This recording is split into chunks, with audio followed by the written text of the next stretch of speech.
back up in this thing, ready to get some on that wax.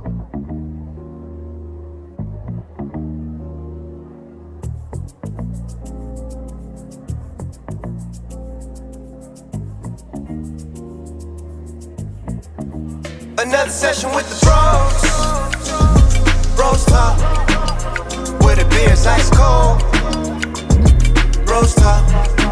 Another session with the bros. BrosTalk.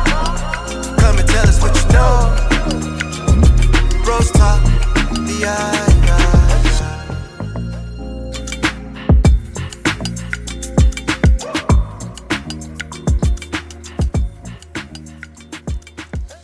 Yo, yo, yo. What up, world? What up, peoples and tweepers out there? It's your boy T Broski. Got my main man King Dan in the building with me. What it Hey do? man, we got the homie, the guy, the player, the brother, What's going Corey. on, y'all? I wasn't sure if you was gonna say it or I was gonna say it. My bad. The pause threw me off. Hey man. Well, we appreciate y'all tuning in, appreciate y'all watching. This is Bros Talk.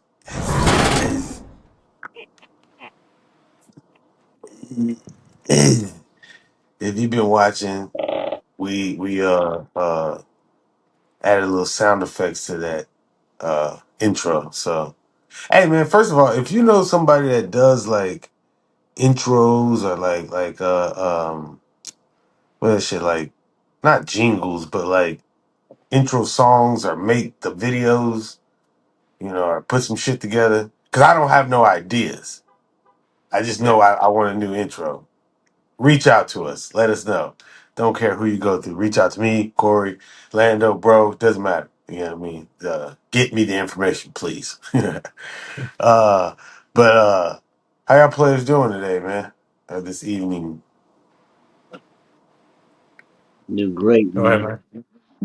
Another great day being a beacon to society. Damn, that's impressive. A beacon. That's damn. That's that. I can't follow that. I definitely want a shirt Yes. made like that, so you heard it here first. Hell yeah. Hey, I'm doing good, man. I'm like this fucking close to being done with my tile floor. We redid the whole living room and the obviously you don't redo like half of it. Did the living room and a couple hallways and some closets and shit in the hallways, and it's been like a whole 3.5 week long process because we're still living in it, which makes it extremely difficult. But be done this weekend, so I'm excited. Nice. Yeah, man. When I get back in town, I might have to come over, man, for sure. Ping pong and check out the floor. I really don't care about those floors, but yeah, we can go and play ping pong for sure. Hell Uh, yeah. hey, man. Well, first of all, this is our 80th episode in season 2. Shouts out to us. 8-0. It was 8-0. You know what I What did mean? they do? The For the jazz fingers. Uh, I think that's what they call it. Is that what they call it? yeah. Jazz fingers? No, I don't know I what don't that remember is. what that's from. My teacher used to do that, I think. Yeah, don't do that ever again. Yeah, hey, what I'm comfortable. what the Oh, okay. hell's going Yeah, on? yeah, I wouldn't recommend doing that type of a gesture, It's especially nowadays. crazy. You know what I mean? They might mix your pronouns up. Bastards. They should know by now. They need to ask. Oh yeah, that's true. You should before you start assuming. That's the best thing to do because you never know. Speaking of that, I watched a guy walk into the store today with 2 bras on. It was insane. Uh, Like front to back? Like both sides? Or like two bras? 2 physical bras on the front side, and it Oh was my crazy. gosh. I don't, That boy double cupped I'm up, not gonna man. say he was confused, but Bro, he just double cupped he, up. That used to be popular back in the day. my, I doubt it. But I Oh don't know. man. I don't know. Double cupped up. Hey, so first thing Yeah. first, not necessarily topic, but just a side note. uh when like my question about a lot of things is like you treat people you don't do you treat people how they treat you or you treat people how you want to be treated? I definitely match energy. It just depends on Corey? the situation. But most of the time, I match. Yeah, I would say if I'm starting off, I'm gonna try and treat them the way that I would want to be treated. But if I start getting treated otherwise, then I'll adjust accordingly. Yeah, we matching that. I'm with you. That's a good way to put it. Like, Okay, so why not just like disassociate yourself with the situation versus matching energy or which some would say stooping to a low level to address that behavior, so to speak. I might have to deal I'm not mature. with that. I might have to deal with that person every day. Like it might be a situation where I can't disassociate myself with them, be it a co-worker or a family member. So certain situations, like if it's a chance for me just not to deal with that person anymore, peace. I'd rather do that. Like just have my own personal peace. But if it's somebody I have to deal with every day, then you want to play asshole games, then all right, hey, I got time. Okay. Corey? Yeah, I mean, pretty similar. I agree that I probably should, try and especially with when it's people you don't know, right? Like some stranger. Like, why let that person piss you off that much? Um, but like what Dano said, with someone that you know that you got to deal with for the next 6 months, a year, 2 years, however long. Like, all right, well, I can't just disassociate completely. Like, we still work together. Yeah. I mean, you got to work in chaos sometimes. You know what I mean? I don't know. Yeah, and I mean, I guess it would be better to, if you do have to work with them, to just kind of just keep your distance. And I'm not trying to say like be scared of them or nothing, but at the same time, like, all right, you do you. Like, I'm not gonna fuck with you. I'm not talking with you. Like, but sometimes that's easier said than done, especially if they're like provoking you or some shit like that. Oh yeah, yeah, yeah. I'm not. Yeah, I mean, provoking is totally. That's outside of character. You know what I mean? Like that's obscure. That's obscured, so to speak. Like we're talking just because poking and provoking somebody is means for something back. Provoking. You know what I mean? That's something you want something back in return at that Yeah. particular time versus you just having a, a displacement about yourself where it's off-putting to other people. You may have a bad attitude. You may be gassy. You know what I'm saying? You may stub your toe. Who knows? You know what I mean? But it's just one of them things where for me, I always wonder about that because I try to treat others the way I want to be treated, regardless of how they treat me. And Kevin Gates said it one time, like if I realize that you're like stupid or not stupid, like you're just a retard or you know what I mean, dummy or nothing like that, but just like if I understand that like you're if I could just hear that the type of person you are ain't conducive with the person that I am, I'm gonna stay away from you. Cause however retarded you can get, I can get just as retarded.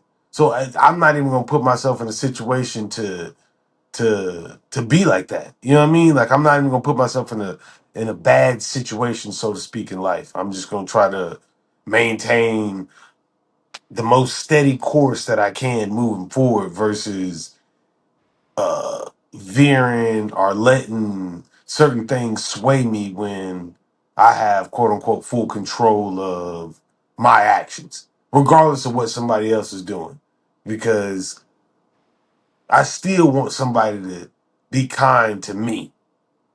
And one of the things about that is like I go in stores and people don't speak to me. It bothers me. It really bothers me that somebody like I walk in the store just like this. And granted, I'm not like cheesing like this, but like hold on. Hold on. Hold on. Yeah, wipe it, man. Uh, hey, how you doing? Just like Oh, that. you say something? You say No, something, then no, they don't say I'm nothing just saying back? if I was to speak, that's how I would be. But I just like Yeah. I just come in the store and I watch a cashier greet people, check them out. Me come up, check me out, tell me the total, I leave. The very next person, hey, how you doing? And Mm. then so like for me, that's what again, I treat people how I want to be treated. So if I was in that position, I would speak to people personally firstly because it's my job, but personally because I would want people to speak to me. Yeah, but that's my gripes and complaints of the day. Uh, Yeah. I feel that way about when I hold the door open for someone and they don't say thank you. Especially if I'm waiting for like a good 2-3 seconds. Like I see them coming, I'm like, if I close it, it's gonna shut right before they get there. So I'm gonna stay, but I gotta stay here for a while. Fuck it, I'll do it. And so usually my reaction is I say you're welcome. I don't care if you said thank you or not. And if you get mad, then you understand what you did wrong, right? But I've had a couple I've had a couple people, yo, they get really mad. Like, excuse me, what did you say? It's like, I say you're welcome because, you didn't say thank you. So I just gonna pretend you did because you should have, and we're just gonna keep moving. Yeah, it usually doesn't go well. It's usually like and I have to just kind of like, all right, whatever. Like, you're mad, I'm not mad. okay, in that situation, what if they slap the shit out you? Like they don't knock you out, but they slap like your glasses off. Bow! Slap the shit out you and like everybody come and break it up. Like people say, whoa, whoa, whoa, whoa, and they break it up. Yeah. Are you gonna press charges in that particular situation? You can't get back to this person. They're like No. broken up. You're pressing Nah, charges? I don't really like pressing. I've never been in that situation, but I would not. To me, that's not egregious enough to have someone go to jail for. Like, I'm not about to press charges over something that minuscule. Now, if it was a dude who just fucking like laid me the fuck out and I'm like missing teeth, then fuck yeah, I'm pressing charges. But if it's just like knocked off my glasses and it's like, oh, my glass, nah, like I'm not about to press charges. I'm gonna let it go. So I mean, I guess it depends on the severity of uh me getting my ass kicked, I guess, in this Oh. scenario. So if he slapped you and knocked you out, and you woke up and was like missing like your two front teeth, you're pressing charges. First of all, if someone slaps me and knocks my teeth out, bro, No, like the ground knocked your teeth out. He that slapped oh you, okay. knocked you out. He knocked you out. You know what I mean? Probably, yeah. Jesus. You made me fucking lose teeth. I'm gonna have to pay money to get this shit replaced. Like, and What- I got to fucking deal with the pain from you being a dickhead.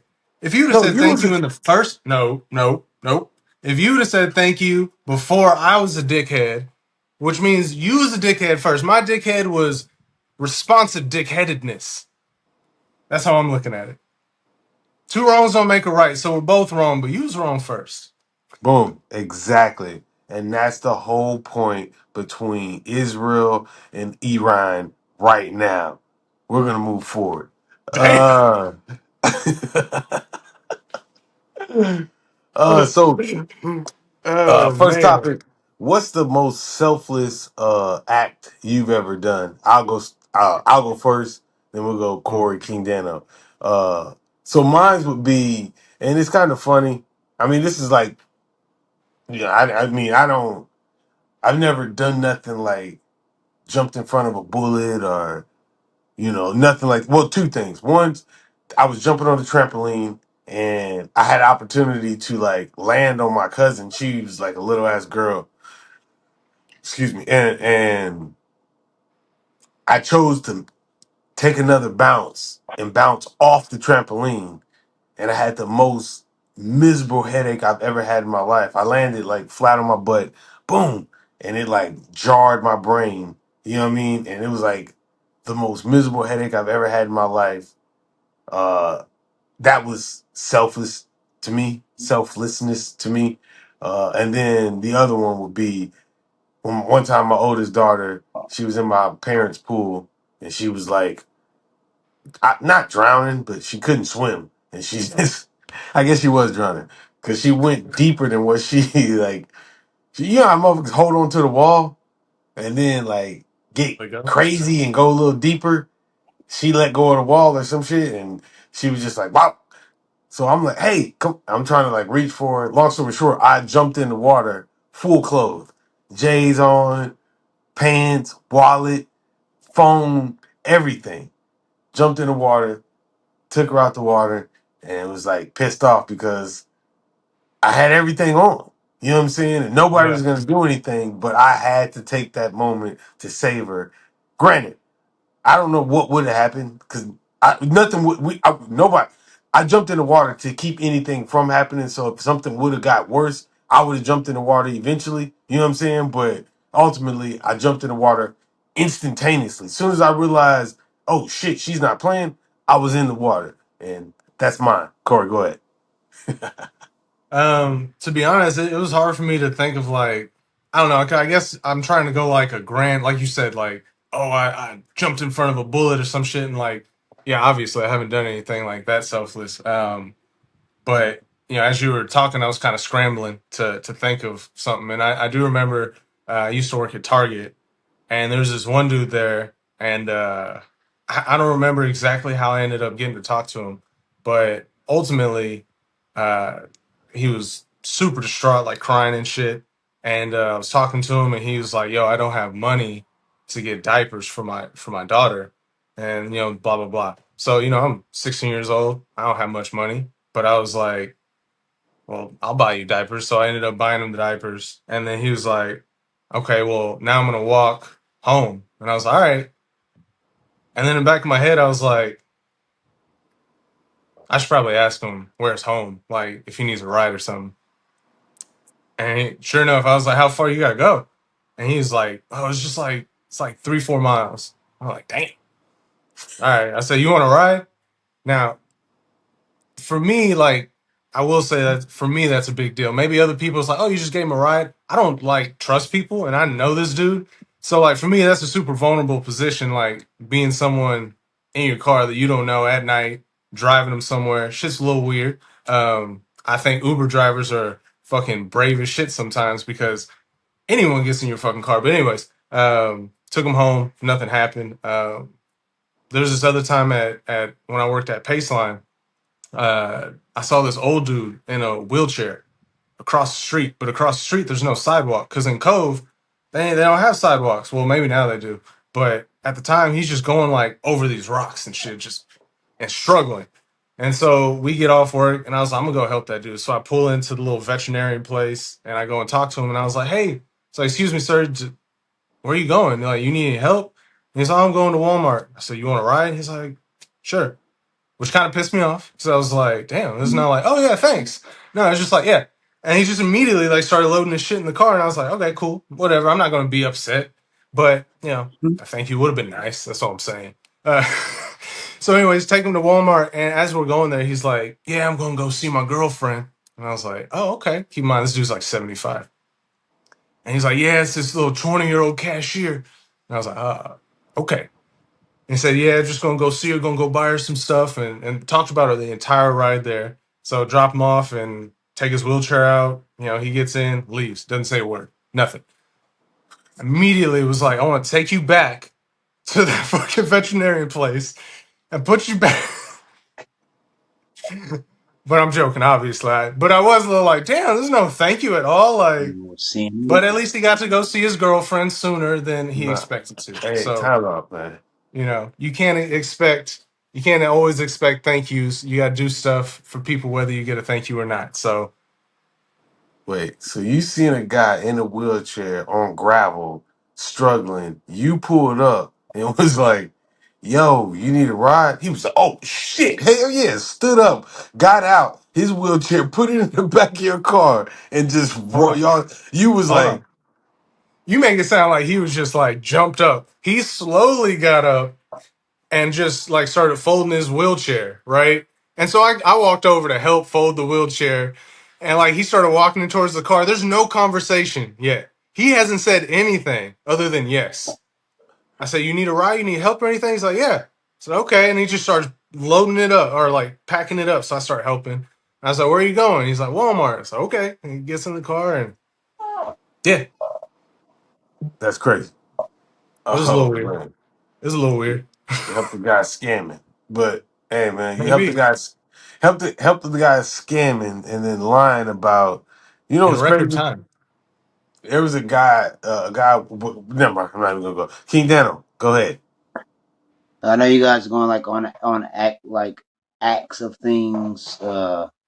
I've done a lot of that. You know, volunteer work has been like a key factor in my life. Things that I just enjoy doing. So I don't really count those. I go like more like on a personal thing. Like I've given up opportunities to friends to see them put in a better position. Yeah, that's I think That's yeah, I big. think that that is in when we talk about these things, I don't look at it as a thank you needs to be said or anything like that because to me, I feel like that takes away the act of selfishness. If you're looking for a thank you or this or that, like do that shit out of love and pure heart. So like I don't look at it like, oh man, I get this opportunity to do a friend, they need to return the favor, or oh I went and donated to the food bank. So when I don't have no food, somebody needs to donate to me. You know, I never look at it in that aspect of because I did it should happen to me. I look at it as it's selfish. I don't even look at the fact that I did it. It's just like it happened. I feel good about it, and then I carry on in life and hope to do more of those acts. Yeah, yeah, yeah. I felt yeah. good about it. I just would have felt a little bit better with the thank But I still have a question. Like, but that dude had a ride already. you. He did. It was just a lot slower. I got you. Okay, I'm tracking. Nothing wrong with that. It was just his wheelchair. Well, wait, I'm talking about his wheelchair. Yes, he had a ride. Okay, okay. I'm just making sure we was on the same page. Yeah, So it's you just it gotta, at that rate, it would have took him a good hour to get to Walmart, yeah, and then and he had to cross 190 on Cove. So that's what like 5, 6 lanes, something like that. Was there heels? in the words of my boy It was pretty Jason, flat. in the words of my boy Jason, that's why cars got brakes so they can stop. Hey man, Man. you got to move forward in life, right? And that comes with learning, adapting, um, what you want to say, the ups and the downs, the hills, the highs, the lows, the valleys, the mountaintops, the plateaus, everything, right? Everything comes with that. And one of the things that, uh, like, I didn't say bothered me, but one of the things I've always thought about, like, is because you have people that start off at the lowest of the low and end their life at the highest of the high, and then the exact opposite. People that start off at super effluent that end off in poverty. You know what I mean? Just because of their choices or decisions, right? Uh, what do you think matters more, or what do you think helps create a better man, so to speak? Do you think it's uh the yeses, the man, you great job, or the good times, or the way to go, or the easy, here you go, man, you got it, or whatever? Or do you think it's people getting denied? You know what I mean? Like, and I'll put it this way: there's a saying that I heard a guy say one time, and he was he was a Muslim, and he said that um, tough times make for strong men. Hmm. Strong men make easy times. Easy times make weak men. Weakness. Weak men make tough times. And then that cycle starts back over where it creates another strong man. So essentially, you're going to have a generation of strong dudes, and then you're going to have a generation of weak guys. Not because you want them to be weak, it's just you're so strong in what you created allowed them to have the easy times, and Hmm. then they fall off, and then they create weak men who look for those easy times, that create rough times for their future because they don't know how to create shit or don't know how to do nothing because they were always spoon fed, so to speak. And then that cycle starts over. What do y'all think about that, King Dano? I think I guess you put that relevance, but I think that uh, the way men react to adversity makes a man strong. Like that's my personal opinion on it. I get the whole circle of life. Like strong people make it easier for this generation. This generation, like they don't know how to turn a person strong because everything was handed to them. So creates like where those things aren't available. So I get the whole saying that God saying, but I tend to think that adversity builds character, and the way you react to that makes a strong man. True. And Yeah, I, go I ahead, Corey. definitely, I definitely agree with that. I think that the good times though create a lack of adversity for you to grow on as you know to face those hard times and to make you that better person, which is why I think I completely agree with that quote. I don't remember the first. It was a while back when I heard it, but I've always loved that quote because I think it's extremely accurate, and I think right now we're probably in like the weak men times, um, and going into like the trouble times. That's my view of it. But yeah, I strongly uh, agree with that line of thinking. So who's the weak men? We're the weak men. What age are we talking about? We're talking about like the next generation, like the 20-year olds. Like you have like a age frame that you believe is the time of the weak man right now,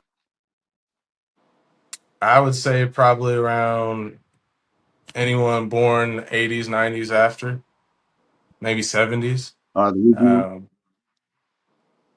say what? Are the weak men like 80s, 90s? Are the weak men?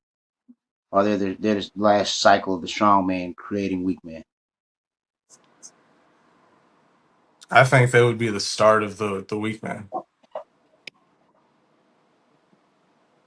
because I think they're the generations that have had it the easiest as far as like you know between access to information. Like computers started coming up in the 90s and all these different things started popping up and I don't know. It's just a lot easier to do things now than it was say 1980.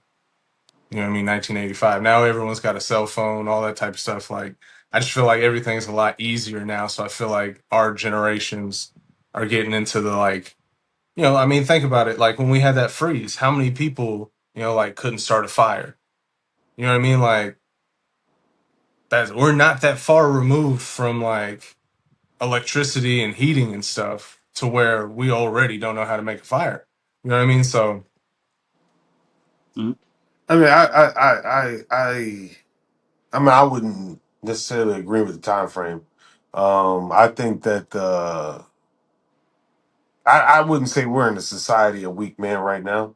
I think when that dude was speaking on that particular uh, topic or the way he presented that, I took that as like a family thing. You know what I mean? I didn't take it more as a generational thing. I take it more as a family thing. And the reason I say that is because your family is who you teach and live and die for, right? Like I teach to my son. I try to show him what I know and protect him from what I know is out there, and then guide him to success, right? And sometimes that might come with a paved gold road. That might come with a Lamborghini. That might come with a private jet, depending on my success, right? But in the same breath, like I also don't agree with that because I think it's up to your teachings, right? So like I could have the most easiest times for my son, but I could also teach them structure. I could also teach them principles and morals. Same thing with my daughters. I could also teach them heritage and pride and all these different type of things that make their times are easy.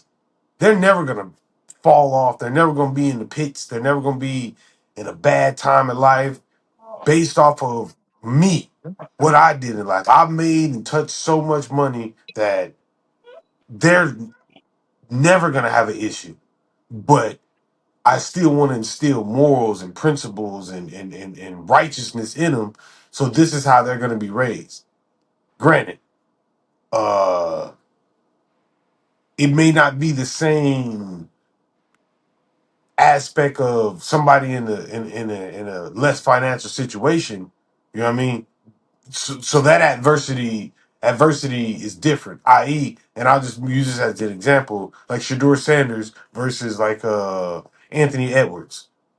Like both of them grew up. They're both black, right? They both have ties to the quote unquote bad neighborhoods or the ghettos, but they didn't grow up the same way. Shador was a well taken care of child, and Anthony Edwards was grew up in the hood. But they both were going to make it to something in life. Whether Anthony Edwards' track is the basketball thing, Shador was going to play football. But if he didn't make it in football, you still would have had money. You still would have been able to do something that would have kept you, quote unquote, I ain't say relevant, but financially stable in life. You know what I mean? But the start of your life and the start of his life is two totally different things. And that's why I say like it might I agree with it, but I think it's circumstantial to a certain extent too. You know what I mean? Like where you just have to dictate how things go forward. And a lot of times men that make a lot of money, they don't sometimes their time is limited because you have a lot of stuff that you have to do, and then that limits times where you could instill the same morals or principles that you have. It limits your time where you can instill those, or you have to instill those in times where it's so rough it comes off harsher than what it is quote unquote intended to be. You know what I mean? But that's just that's my thought process behind that. But which brings me to our next point. uh Facts and opinions, right? um should you, if you believe in something, right, whatever it is that you believe in, just whatever idea, thought process, religion, whatever you believe in, if somebody told you a fact that contradicts something that you believe in, and I'm not saying everything, I mean a part of it, does that mean that you should change your mind or change how you feel about what you believe in or how you feel? And I'll let Corey go ahead and go first. I mean, at minimum, it should at least make you think about it, and try and analyze, like, okay, does this fact completely invalidate what I believe? Does it just invalidate part of what I believe? Would it make sense for me to keep believing what I believe with this new information? Like, to me, at minimum, like, that's what you should do, right? Like, but I would assume that, yeah, if you see a fact, and I'm just going to assume that in some way, shape, or form, it's been verified. Like, this is a fact, 100%. Not just like, oh, I read this here and I think it's a fact, 100% a fact. I don't see how you don't let it like affect your opinion. Um, I don't know. That it would be difficult for me, and I'm thinking of it as like as in a religious standpoint. Um, and I have all the faith in the world. So a lot of times when I'm reading the Bible, there's something I don't understand or maybe don't agree with. Most of the time, like I'm like, okay, I'm gonna look into this and figure out why, God said this or God is doing this because I don't understand it, but I have faith that there's a reason behind it that I just don't comprehend. Um, is it a situation where it's like that, or is it a situation where it's just like 100% you can't deny like what you believe, like say Christianity, this one fact says it's false. It'd be hard for me to not have that. Like, yeah, that would be like I don't want to say a crisis inside, but that'd be a big deal. Something you have to like completely. I don't know, take into consideration. You can't just ignore, or at least I don't think I could ignore it. It would bother me, you know. Yeah, but in that same sense, what you just said, you said you have faith that something is true or real, right? Or you believe something and you have faith, right? We Mhm. have to cancel out the faith in this particular situation. We're canceling out the faith. We're just saying there's a fact that proves or disproves what you believe. You know what I mean? Like you said, subjectively or objectively, you want to look at something and then I wouldn't say teeter how you feel about it, but if I believe in something and somebody subjectively comes and tells me something differently, I objectively look at that, right? And then I make my determination from there. Not necessarily a faith thing, right? Because faith things are I'm not gonna say for me. I grew up in the church, right? So like I have faith. I believe in things, right? But when I say faith in this particular situation is quote unquote meaningless, it's meaningless to the point of there's no relevance behind faith because something that's just something that you think. Like there's nothing tangible to grab onto that says faith. So right now what we're saying is this is this. I'm saying whatever whatever this, not the whole thing, but whatever part of it, I'm busting down. And you said that so you would look into that. So like, hey man, I'm not just gonna blindly run into something. And if I did believe something and somebody brought some faith or excuse me, some facts to me, I have no point or excuse me, I have no problem looking into it and maybe getting a further understanding or Right. maybe it does challenge the way I view things, but you got to look into things. Okay, so King Daniel, what do you think about the whole facts changing how you believe or feel about things? I mean, it's okay to have facts brought into a conversation, and it's okay to be like, oh, I didn't know this. It's okay to not have all the information on something. You have an argument this way, or you have a belief this way, and it's like, well, this, and this. You're like new information. It's okay with new information being brought to the table, and you not knowing. That doesn't make you stupid. It doesn't make everything that you talked about previous like irrelevant. You was going based off what you knew here. If somebody was to bring Mhm. new information into a discussion or anything that I was having, I'm like, oh shit, really? Educate me. Let's Yeah. have an objective conversation on whatever the topic is. I don't see anything wrong with it. It doesn't make you stupid because you don't have all the information or you believe this information is this way. I But mean, do you think that it should sway how you feel or view things? I don't So, know. like, if you view things that in this particular light, and I come with a fact that says this is, we can go. Me and bro have had this conversation. We'll just go as simple as the sky is blue. I say the sky is blue. You come with a fact and says, well, it's this. Should that sway how I feel or believe in that particular situation? Is what Well, you know. if you're having an objective conversation and you believe yourself to be objective and you're having an open and you believe all this and you like me, I believe to be objective on things. If new information is brought to light to me, then it's okay to be like, oh shit, I didn't know. Okay, this is cool. Now I see where you're coming from. Okay, now this makes sense. It doesn't make you less smart or anything like that. So yeah, I don't have an issue with somebody changing their opinion on the fly with new information being brought to light. So one of the things that I mean, we've had these conversations before, um, and one of the things I've noticed recently, I ain't say recently, but one of the things I've noticed is when people believe in stuff, they believe in it. When people rock with stuff, they rock with it. When people are passionate about stuff, they're passionate about it. I'm in the same boat. If what I believe in is what I believe in, but if you tell me something that is uh that counters what I believe in and there's facts behind it, then I'm not saying I don't my passion goes away or I don't feel the same way.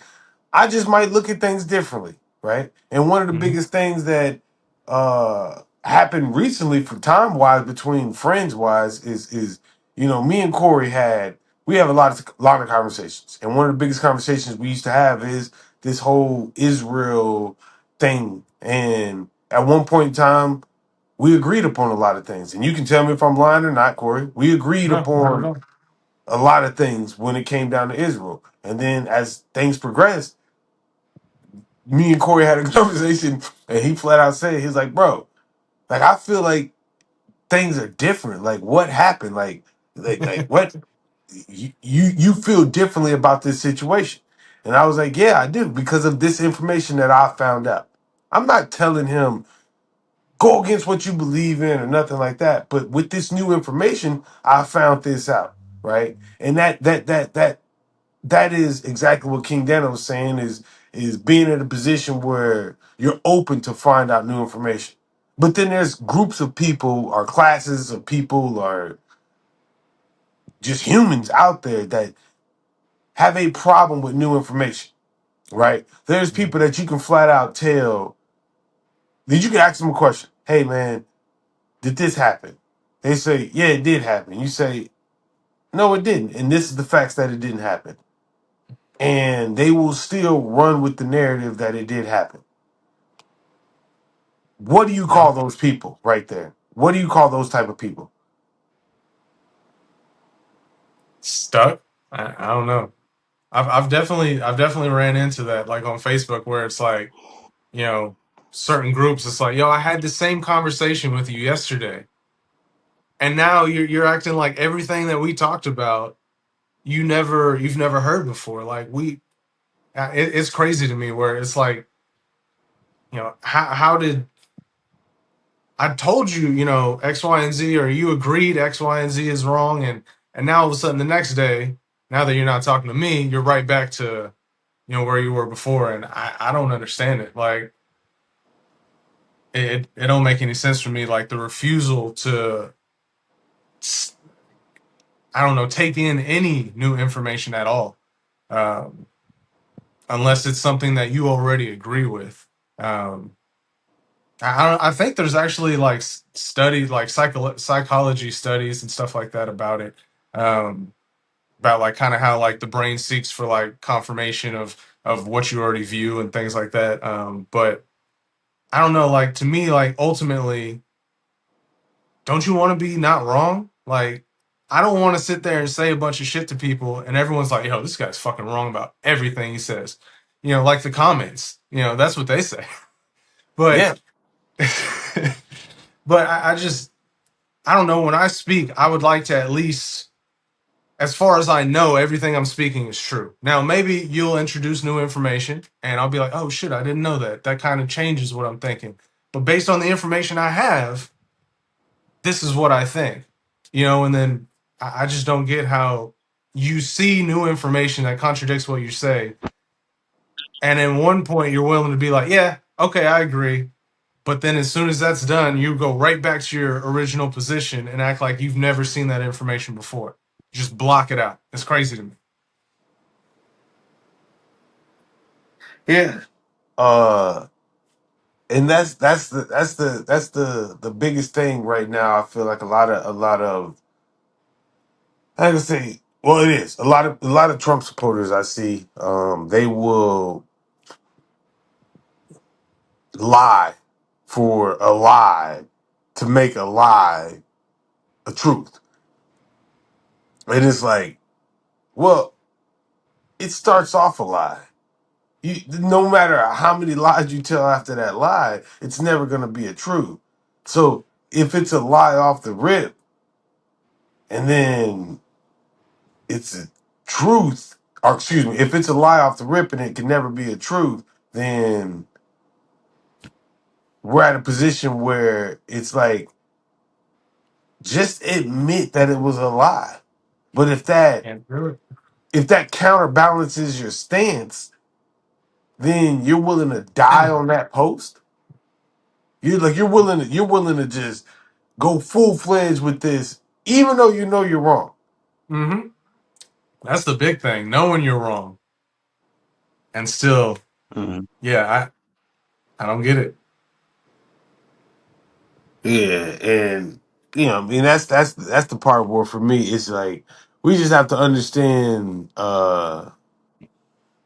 I wouldn't say the type of person you're dealing with, but it's just crazy for me to like self evaluation is real. You know what I mean? Looking at yourself in the mirror and self accountability and recognizing the type of person and the man you are, the woman you are, is like a real thing for me. Like, Yeah, hell yeah. there's probably there's probably people on this earth that say like he's full of shit. Well, it's probably what I mean. But if I can tell you anything, I'm not right, and it's I'll vouch for you.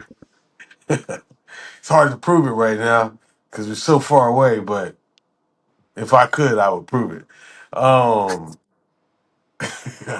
you got anything before we get out of here?